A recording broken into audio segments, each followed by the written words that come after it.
Here I am today with Mike Riley. Now, Mike Riley wears two hats. One is he is CEO of Compac, and the second hat is he is Deputy Chair of Export New Zealand, Auckland. Thanks for joining us, Mike. Thank you.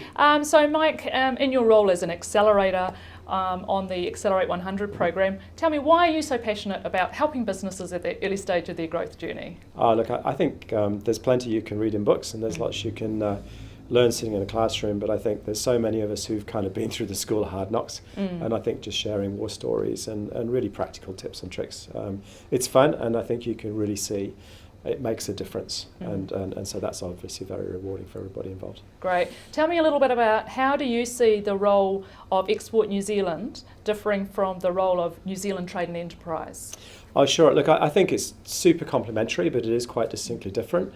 I think, from an Export New Zealand perspective, we're fundamentally, a community of exporters who are just passionate about helping other exporters out.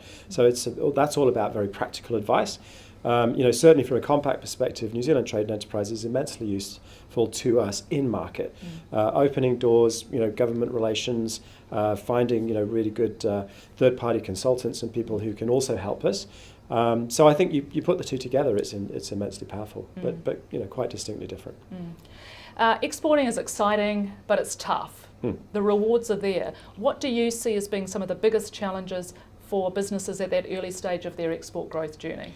I think, don't let the excitement get in the way of being very practical and grounded, and lots of focus, and get those quick wins. It's really easy to get enamored by all sorts of markets and all sorts of conversations with all sorts of people who are super enthusiastic about what you do, but there's nothing like purchase orders and cash in the bank. So stay focused, make those practical, clean steps to get traction in a focused market, and pick a market, focus on it, and do it really well. If you had your time again, what would you do different? Oh, look, I think if I think of that through a Compac lens, I think certainly when I came into Compac, we were very broadly spread across multiple markets and multiple application types, and we worked hard to try to bring some focus to that. I guess if I'd had my time again, I'd have just done it even quicker. Great. Yeah. Thanks for joining us, Mike. You're very welcome. Great. Thank you, Catherine. Thanks.